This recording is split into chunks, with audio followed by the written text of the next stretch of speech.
Boleh. حضرة النبي المصطفى سيدنا محمد صلى الله عليه وسلم أصحابه الكرام وإلى مشايخنا شيء لله لهم الفاتحة. أعوذ بالله من الشيطان الرجيم. بسم الله الرحمن الرحيم. الحمد لله رب العالمين الرحمن الرحيم مالك يوم الدين إياك نعبد وإياك نستعين اهدنا الصراط المستقيم صراط الذين أنعمت عليهم غير المغضوب عليهم ولا الضالين آمين. بسم الله الرحمن الرحيم. السلام عليكم ورحمة الله وبركاته. الحمد لله رب العالمين وبه نستعين على أمور الدنيا والدين. اللهم صل على نور الأنوار وسر الأسرار ترياق الأغيار مفتاح باب اليسار سيدنا محمد المختار وآله الأطهار وأصحابه الأخيار عدد نعم الله وإفضاله. سبحانك لا علم لنا إلا ما علمتنا إنك أنت العليم الحكيم. اللهم انفعنا بما علمتنا وعلمنا ما ينفعنا وزدنا علما. Waba'd. Alhamdulillah, syukur dan puji kepada Allah Subhanahu wa taala yang bagi kita peluang untuk bersama-sama pada malam ini sambil menunggu waktu Isya. Ini kita dengar hadis, kita sambung mendengar hadis Nabi SAW yang memberi peringatan kepada kita tentang hakikat kehidupan yang perlu kita fahami sebagai seorang mukmin, sebagai seorang muslim, menjadi panduan kepada kita dalam kehidupan sehari-harian. Alhamdulillah sementara tunggu fardu solat azan Isya ni, kita tengok satu hadis yang kita sambung daripada pada bacaan hadis kita yang lepas. Hadis minggu lepas, hadis yang ke-35, pada kali ini hadis yang ke-36 yang diletakkan oleh penyusun dengan tajuk Jauhi Liang Kubur yang Sempit. Wa bisanadil muttasil ila al-Imam At-Tirmizi wa bihi qala an Abi Sa'id al-Khudri radhiyallahu anhu qala dakhala Rasulullah sallallahu alaihi wasallam musallahu fara'a nasan ka'annahum yastakshirun. Hadis ini riwayat daripada Abi Sa'id Al-Khudri radhiyallahu anhu, seorang sahabat Nabi sallallahu alaihi wasallam, katanya satu hari dakhala Rasulullah sallallahu alaihi wasallam musallahu, masuk Rasulullah sallallahu alaihi wasallam ke tempat sembahyang dan fara'a nasan ka'annahum yastakshirun, dia melihat sekumpulan manusia ataupun sekumpulan sahabat yang gelak ataupun tertawa terbahak-bahak. Qala, maka Rasulullah sallallahu alaihi wasallam bersabda, ama innakum law aktharatum dhikra hadhimil ladzat la shaghalakum amma ara. Ama, kalaulah kamu memperbanyakkan mengingati sesuatu yang memutuskan segala kelazatan, iaitu mati, la syaghalakum amma ara, nescaya aku dapati kamu bukan seperti sekarang ini. Seperti sekarang ini, iaitu banyak ataupun ketawa terbahak, ketawa di sini diterjemah terbahak-bahak. Kemudian disebutkan lagi fa'akthiru min dhikri hadhimil ladzatil maut. Banyakkanlah, fa'akthiru, Rasulullah sallallahu alaihi wasallam berpesan, perbanyakkanlah untuk mengingati pemutus bagi kelazatan, iaitu maut. Fa innahu lam ya'ti 'ala al-qabri yawmun ila takallama fayaqulu, tidaklah fa innahu lam ya'ti 'ala al-qabri yawmun illa takallama fayaqulu, maka bahawasanya tidak berlalu satu hari ke atas kubur melainkan kubur akan berkata kepada manusia. Ini perkara sam'iyat. yang diceritakan oleh baginda Rasulullah sallallahu alaihi wasallam. Apa kata kubur kepada kita? Kubur kata ana baitul ghurbah. Akulah tempat perasingan. Ana baitul wahdah, akulah tempat persendirian, tempat orang menyendiri.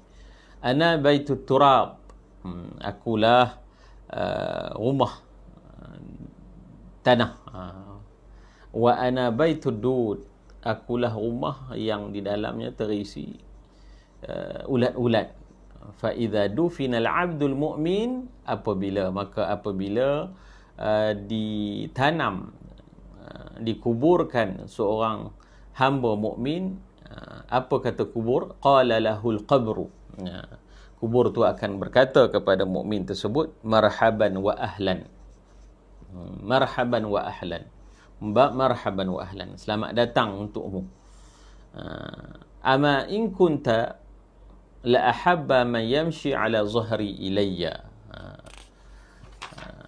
Kubur akan kata lagi, sesungguhnya engkau adalah orang yang paling kukasihi yang berjalan di atas belakangku. Setiap hari kita berjalan di atas tanah, kan? Maka kubur itu akan berkata kepada seorang mukmin yang baru dikebumikan itu, ahlan wa sahlan, ahlan, selamat datang, kan? Aku suka engkau adalah orang yang aku sukai yang berjalan di atas belakangku. Kemudian disebutkan lagi,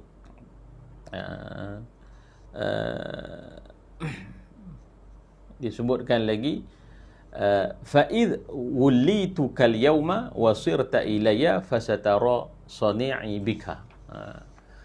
Pada hari ini urusanmu telah diserahkan kepadaku, maka engkau akan melihat betapa aku akan berbuat baik bagimu.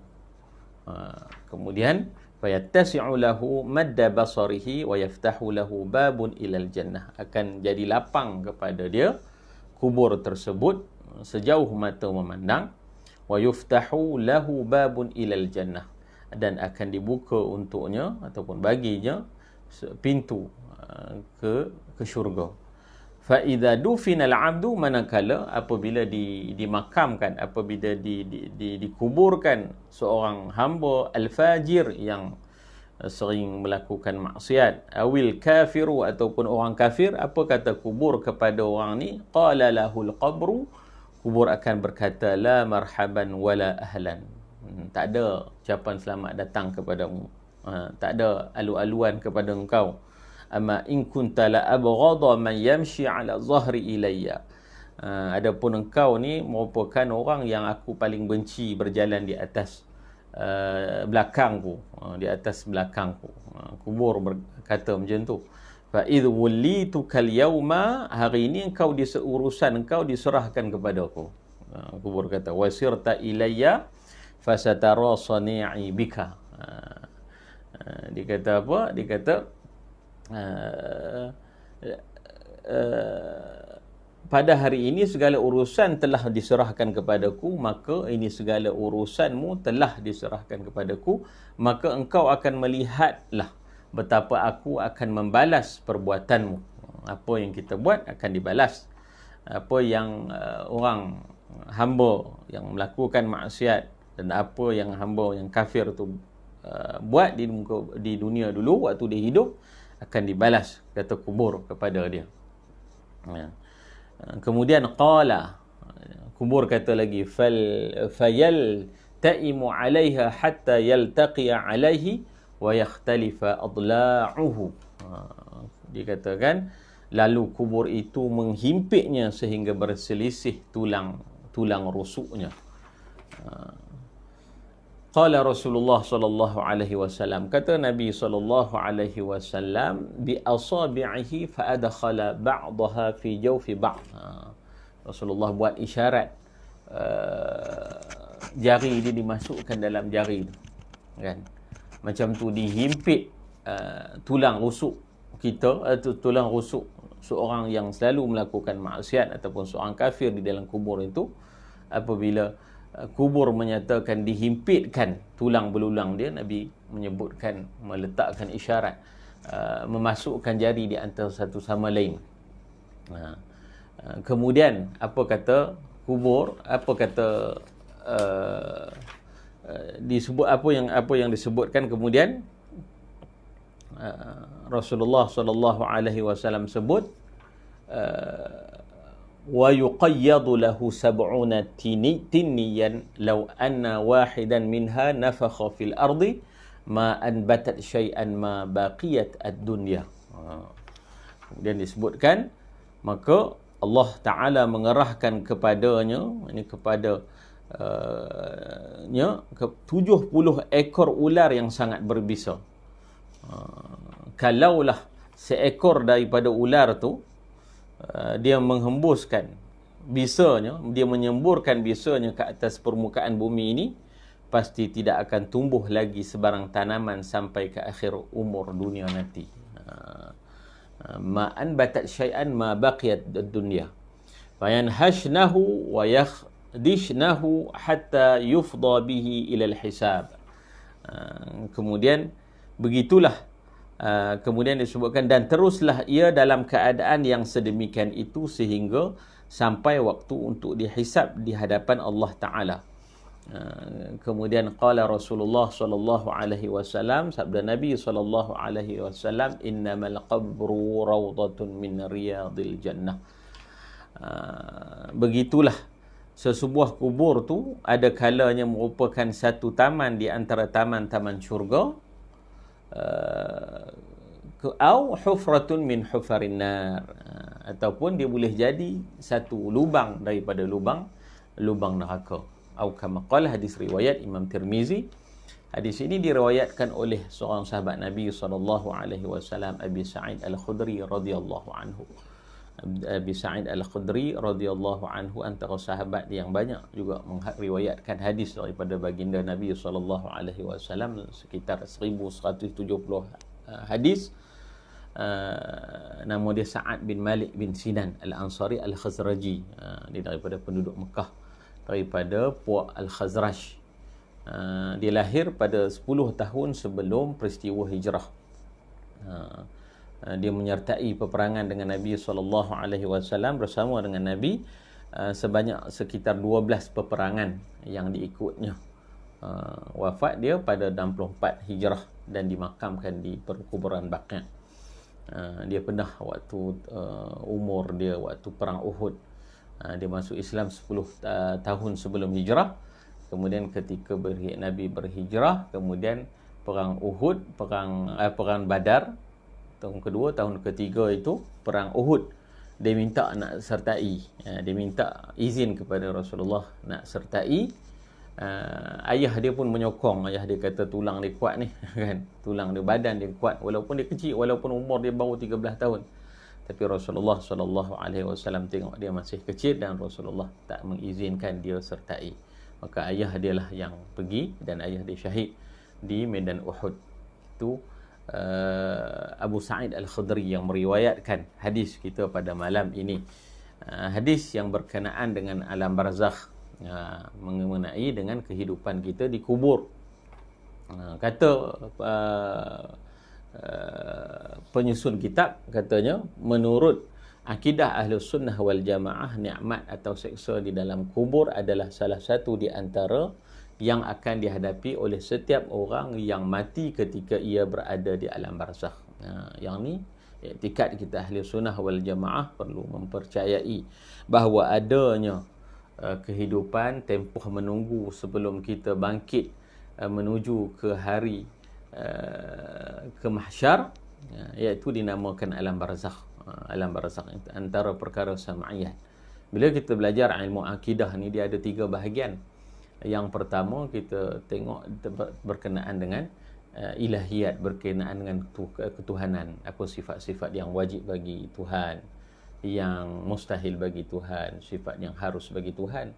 Itu berkenaan dengan ketuhanan. Dan dalam bab akidah juga kita belajar tentang nubuwat, berkenaan dengan kenabian, apa yang wajib bagi para nabi dan rasul, apa yang mustahil dan apa yang wajib. Dan dia ada satu lagi bahagian di dalam ilmu akidah, yang kita harus pelajari adalah perkara-perkara sam'iyat, perkara-perkara yang disampaikan oleh Al-Quran dan Al-Hadis yang kita tak nampak dengan mata kasar, kita dengar sahaja daripada apa yang disampaikan, apa yang dikhabarkan kepada kita, dan wajib kita beriman dengan adanya. Antaranya adalah kubur. Kubur lah yang paling yang terdekat selain daripada malaikat, jin dan syaitan. Kemudian hari penghisapan, titian sirat, al-haud dan sebagainya, itu perkara-perkara yang dipanggil sebagai sam'iyat. Perlu tahu, perlu imani, perlu ada dalam i'tikad kita sebagai ahli sunnah wal jamaah. Dan antaranya adalah kehidupan di alam barzakh. Dalam ayat Al-Quran surah Al-Mu'minun sebut apa? Idza jaa ahaduhumul maut, idza jaa ahadahumul maut, apabila datang kepada seorang itu akan kematian kepadanya. Apa yang disebut kepada Allah? Dia kata qala rabbirji'un, rabbirji'un, ya Allah kembalikan aku, la'alli a'malu salihan fi ma taraktu, aku harap aku akan boleh buat apa amal-amal soleh yang aku lakukan, aku tinggalkan dulu. Tapi Allah Subhanahu wa taala sebut kalla, tak boleh, innaha kalimatun huwa qailuha, tu cakap-cakap kamu saja.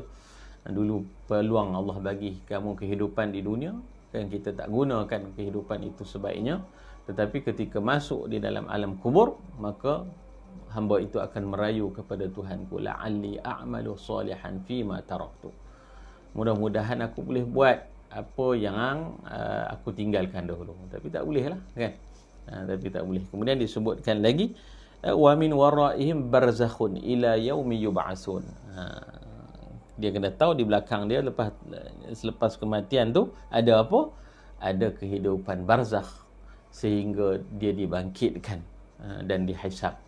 Maka kita perlu imani bahawa setelah kehidupan kita ni bukan habis kat dunia, habis macam tu saja. Kehidupan yang kita akan lalui adalah kehidupan alam barzakh. Dan didetailkan oleh baginda Nabi SAW bagaimana keadaan kubur tu. Bagaimana keadaan kubur. Dia boleh menjadi satu lubang daripada satu taman daripada taman syurga, ataupun akan boleh menjadi satu lubang daripada lubang neraka. Itu kehidupan alam barzakh. Kita seorang saja nanti, kan? Tidak ada peneman. Sayang macam mana pun orang di sekeliling kita dengan kita, sayang macam mana pun, menangis ketika mana kita mengakhiri kehidupan kita, sayang macam mana pun orang boleh bertahan di kuburan itu sekitar sejam saja. Dia takkan tunggu sehari semalam menemani kita, dan akan pulang dan tinggallah kita sendiri. Sebab tu kubur kata apa? Ana baitul ghurbah, aku rumah yang janggal bagi kamu. Ana baitul wahdah, aku rumah tempat orang sendiri, sendiri-sendiri, hidup sendiri-sendiri. Ana baitul turab, akulah rumah yang dalam dia terisi tanah. Ana baitud dud, bukan tanah saja, ada cacing-cacing, ada ulat-ulat yang akan makan jasad kita di barzakh nanti. Yang tu Rasulullah menceritakan kepada kita. Kemudian disebutkan lagi alam yang memisahkan antara alam dunia ini dengan hari kiamat. Alam barzakh adalah tempat transit, berhenti sementara untuk menunggu ketibaan hari kiamat yang akan menyelesaikan segala hal ehwal manusia, baik ke syurga maupun ke neraka. Maka sesiapa yang selamat di dalam kuburnya, nak tahu dia akan selamat ke di akhirat nanti, stage pertama nanti setelah dicabut nyawa kita adalah kubur. Nak tahu nasib kita di alam di mahsyar nanti, sebelum dihisab oleh Allah Subhanahu wa taala, ditentukan oleh bagaimana keadaan kita di kubur. Bagaimana keadaan kita di kubur. Orang yang mukmin disebutkan kubur akan kata apa? Ahlan wa marhaban, selamat datang, selamat datang. Sebab tu di dalam hadis lain riwayat Imam Bukhari, Abu Sa'id Al-Khudri juga meriwayatkan hadis yang mafhumnya, bila orang mukmin, orang soleh itu meninggal, bagaimana keadaan dia? Dia kata, percepatkan aku ke kubur. segerakan aku ke kubur. Dia nak cepat. Dia nak cepat menuju ke kubur. Tapi kita tak dengar lah kan. Dia kata cepatkan aku. Sebab apa? Sebab kubur akan menjadi satu taman daripada taman-taman syurga untuk dia. Tetapi apabila seorang yang melakukan banyak maksiat, seorang kafir, seorang munafik, apa akan yang dia kata? Dia akan kata, "Hampa nak bawa aku ke mana ni? Nak bawa aku ke mana ni? Celakalah." Kan, nak bawa aku ke mana ni? Seolah-olah dia tak mau ke kubur itu. Kerana apa? Kubur tersebut menjadi satu lubang daripada lubang api neraka untuknya. Wal'iyazubillah. Itulah. Kemudian maka disebutkan, maka sesiapa yang selamat di dalam kuburnya bererti telah terbuka untuk jalan yang menyampainya ke dalam syurga. Sebaliknya, sesiapa yang diseksa di dalam kubur, maka itu adalah petanda bahawa ia akan dijerumuskan ke dalam api neraka pada hari kiamat nanti. Pada hari kiamat, kubur akan kata kat kita, "Ana baitul wahdah." Dalam hadis yang sebelum ni dibawakan oleh pengarang, disebutkan apa? Apabila seseorang itu menuju ke kubur, kan, akan kekal, akan pulang. 3 akan menghantarnya. 2 akan pulang, 1 yang akan kekal bersamanya. 2 yang akan pulang apa? Sanak saudara yang hantar, ahli dia yang hantar akan pulang. Hartanya yang mengikuti keretanya yang akan kembali, akan pulang. Kan, yang akan tinggal kekal dengan dia adalah apa? Yang akan menjadi penemannya adalah apa? Adalah amalnya. Amal kebaikan yang dilakukan secara ikhlas. Perkara yang dilakukan bukan kerana Allah semata-mata, disertai dengan ujub, riya. Itu amal itu tak dikira. Yang bersama dengan kita itu adalah amal yang ikhlas. Sebab itu seseorang bila mati, bila orang kata apa pun kepada ni, kalau orang kata dia ni baiklah dulu kat dunia, dia baik, orang hanya menyebut. Tetapi yang nak kata-kata mereka itu tak itu untuk mereka, kan, bercakap-cakap tentang kebaikan orang yang mati, itu kebaikan mereka, bukan kebaikan kita. Yang nak tanggung itu adalah kita dengan Allah sahaja yang tahu. Amal yang kita bawa itu, amal yang kita bawa, sama ada kita lakukan itu amal yang diterima oleh Allah Subhanahu Wa Taala, ataupun sebaliknya, ataupun kemaksiatan yang kita lakukan, kan, itulah akan, wal'iyazubillah, yang akan menjadi peneman kita di hari akhirat. Di hari akhirat, kata-kata orang yang hidup kepada kita itu hanyalah ucapan-ucapan yang mungkin menjadi doa untuk kita, tetapi yang akan berdepan kita dengan mungkar dan nakir, dengan alam kubur itu adalah kita sendiri. Kita kena ingat benda tu. Oleh itu Sayyidina Uthman bin Affan selalu menangis apabila beliau melintasi kawasan perkuburan sambil berkata, ini sahabat Nabi, dia kata apa? Uthman bin Affan kata apa bila dia lalu kubur? Dia kata, sesiapa yang selamat di tempat ini, maka yang selepas daripadanya adalah mudah bagi. Siapa yang selamat di sini, di kubur ini, maka laluan dia untuk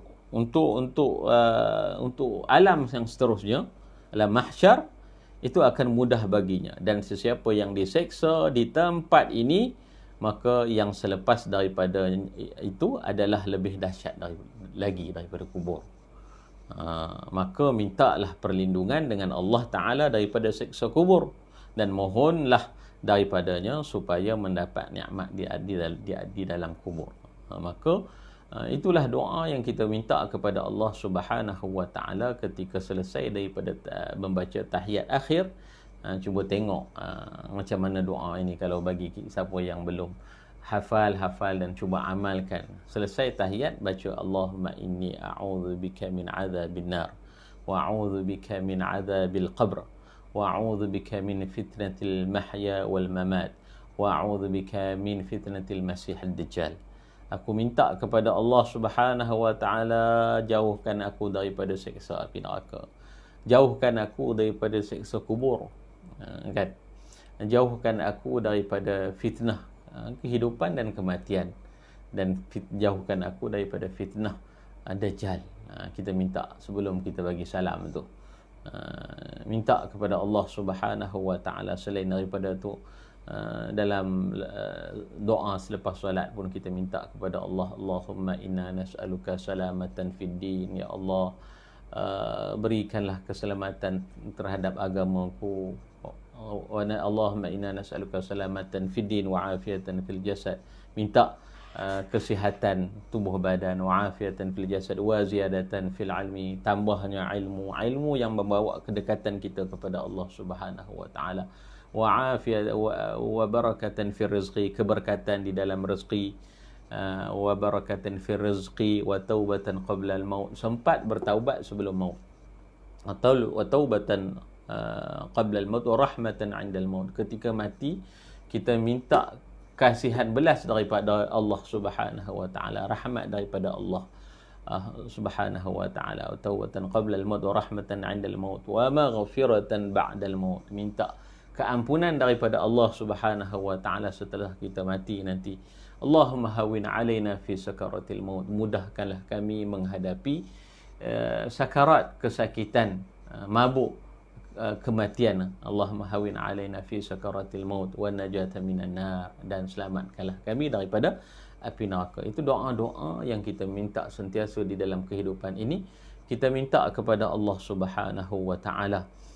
Setelah diceritakan oleh baginda Nabi sallallahu alaihi wasallam akan keadaan kubur yang boleh menjadi satu taman daripada taman-taman syurga, kita doakan kepada Allah Subhanahu wa taala, moga kubur kita nanti menjadi kubur orang mukmin, diluaskan, dilapangkan seluas mata memandang, wangiannya ada, kemudian nyamannya ada di dalam kubur tersebut, kubur orang mukmin.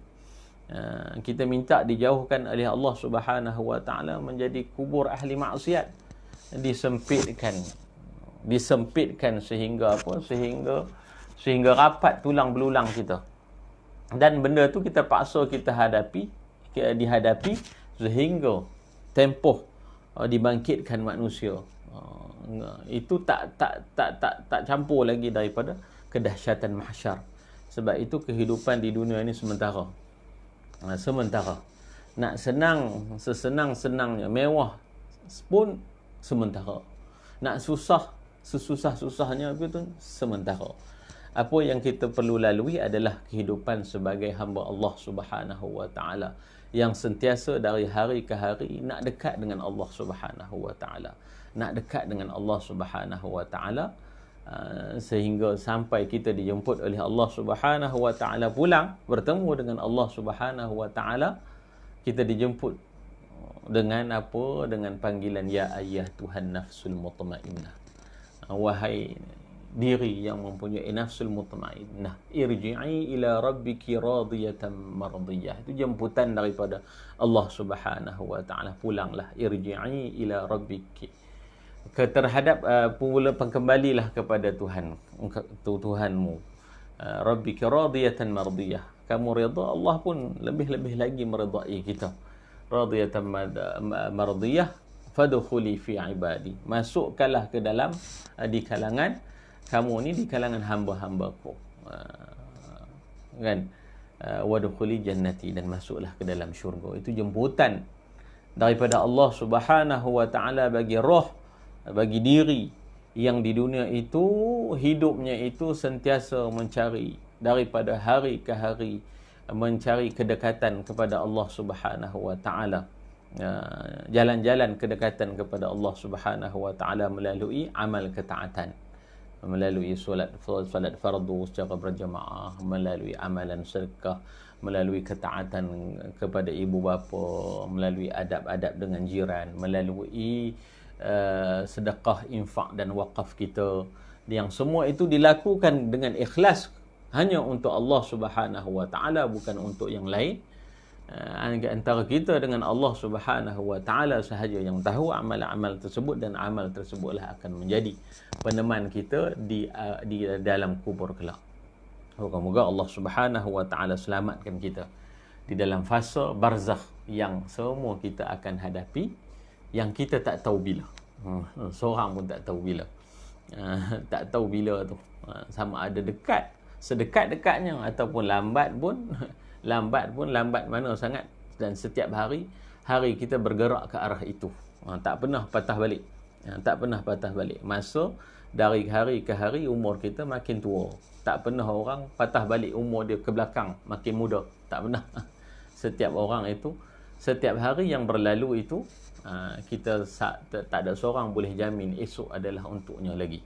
Tidak seorang pun boleh jamin minggu depan itu untuknya lagi. Tidak seorang pun boleh jamin tahun depan dia masih ada lagi. Apa yang kita ada adalah rancangan-rancangan keduniaan yang kita pun tidak tahu adakah sempat kita menghadapi. Apa yang pasti adalah kita akan bertemu dengan Allah Subhanahu wa taala. Bagaimana kita bertemu dengan Allah Subhanahu wa taala? Maka kita perlulah bermuhasabah. Hasibu anfusakum, hisablah diri kita, amal kita, qabla an tuhasabu, sebelum kita dihisab oleh Allah Subhanahu wa taala. Seperti apa yang selalu ditulis di masjid-masjid, solatlah kamu, kan, solatlah kamu sebelum kamu disolatkan. Solatlah kamu sebelum kamu disolatkan. Solat, siapa yang tak solat, solatlah sebelum kita disolatkan. Solatlah kamu di belakang imam sebelum kamu disolatkan di depan imam. Maksudnya rajin-rajin solat berjemaah. Kan, solatlah kamu di belakang imam, kan, sebelum kita ni disolatkan di hadapan imam. Itu antara yang kita semua pakat perlu bermuhasabah terhadap kehidupan kita yang sementara itu. Moga-moga sedikit daripada hadis yang kita dengar pada malam ini menjadi iktibar, manfaat kita bersama kepada saya dan semua yang mendengar, dan menjadi bekalan kepada kita sebagai tanda ingatan, ingat memperingati kita, supaya ingat memperingati ini bermanfaat terhadap diri kita, meluruskan perjalanan kehidupan kita kepada Allah Subhanahu wa taala. Yang baik itu daripada Allah Subhanahu wa taala, yang lemah itu daripada kelemahan saya sendiri. Terima kasih atas perhatian. Semoga Allah Subhanahu wa taala menerima apa yang kita lakukan pada malam ini. Yang baik itu daripada Allah Subhanahu wa taala, maka kita tangguhkan dengan sallallahu ala sayyidina Muhammad. Subhana rabbika rabbil izzati amma yasifun wa salamun alal mursalin walhamdulillahi rabbil alamin. Assalamualaikum warahmatullahi wabarakatuh.